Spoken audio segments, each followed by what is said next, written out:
Well, we're down to our last player, and this one's no less deserving than the other 10. And this Ohio-born future Flyer star is, in many ways, emblematic of the last 22 seasons under head coach Mike Tucker. Like so many other great players, her recognition sometimes fell through the cracks because her teammates were so accomplished as well.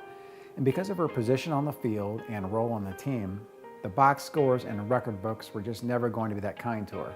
Yet her story is one of rags to riches, and we're going to tell it, acknowledge it, and even correct the record a bit. Emily Kenyon was a superstar that never seemed to gain appreciation by anyone other than her own coaches and teammates. She had talents no one else had, and by the time she graduated, turned herself into one of the most completely unflappable college soccer players in the entire country. Now, Kenyon's journey is so compelling because of where she started and where she ended up. An all-state player from Jackson High School in Canton, she came to Dayton at a time when no more scholarships were available. But a highly intelligent student, she wanted to study chemical engineering, and it just so happened that Dayton was the perfect place for her. But if she wanted to play soccer, she'd have to be a walk-on for the Flyers and start at the bottom. By fall, she was in the starting lineup of the first game of the first season of her college career, a freshman walk-on playing alongside older A10 stars on full scholarship. But Mike Tucker had no choice. She had a spark to everything she did and played the game at full throttle. And for Emily, full throttle was at a speed that sometimes bent space and time. While she was just 5'4", she left a vapor trail whenever she turned on the jets. There's stopwatch speed, and then there is game speed. Emily had game speed and remains one of the two fastest Flyers I've ever seen at Beaujean Field. And that got her on the field for 21 starts and 22 matches as a freshman, moonlighting as both a defender and midfielder as needs dictated. And that's kind of an important part of Kenyon's story that we'll get to in a second.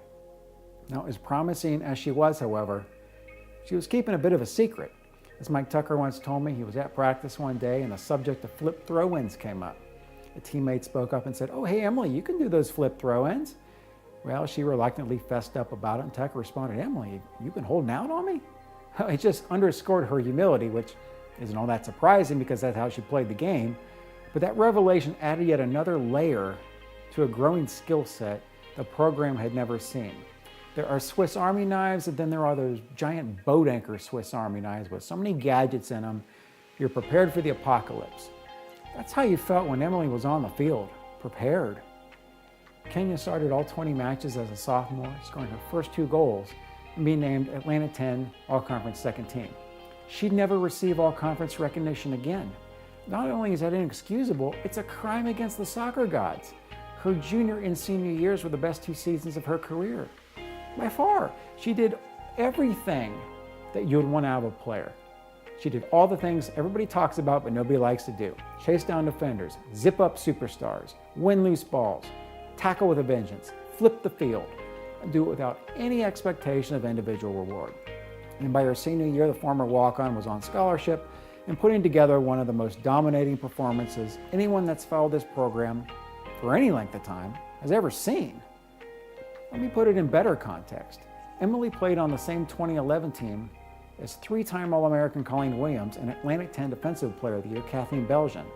Kenyon was better at her position in her senior year than both of them, and both of them were as good as it gets. And yet Emily never got a sniff on the All-Conference teams. And in many ways, her individual achievements were victimized by her teammates' success. And oftentimes coaches can only nominate so many players for these postseason awards. And on those teams, Dayton had too many good players and really not enough votes to spread around. And that kind of happens when you play in a senior class that won 2 A10 regular season titles, 3 A10 tournament titles, and cooked up 3 appearances in the NCAA Tournament. But forget about the A10 stuff. Kenyon should have been a shoe-in for All-American. Playing in the back line her final season, she was unbeatable. In space, one-on-one, in a foot race, in a physical challenge. Her size didn't matter, her walk-on beginnings didn't matter. She zipped her mark up, and when her teammates stumbled, she zipped theirs up too. In Mike Tucker's 22 seasons, it's one of the top 3 individual senior years ever put together. And I still think she could have played professionally because she had no weakness. Emily was the kind of Mike Tucker player that symbolized the ethos of the program. Self-starters, perhaps a bit undersized, but with huge tickers and a competitive drive to prove to others that they were just as good, if not better. And they were willing to start at the bottom to prove it. They were the cement between the bricks, just as important to the foundation as the bricks themselves. And it's fitting that our last honoree represents that overlooked, underappreciated field player, because without all the names and faces we did mention, the best 11 would have never had an opportunity to do equally great things. And if nothing else, let Emily's inclusion on this team carry the flag for every other flyer that was born to grind. And for the other 10 players on this team, they'd want her on the field too. So congratulations to Emily Kenyon for being named the highest flyer and making our Mike Tucker Dream Team. I hope you've enjoyed this project as much as I've had fun putting it together and taking a look back at what was, and still is, the most successful program in A10 history. I know I left out so many great players, and I really could have gone 2 or 3 deep at every position, but that's just a testament to the strength of the program and commitment to excellence. So if you have any questions or comments about the best 11, please don't hesitate to reach out, let your voice be heard in our discussion forums or on social media.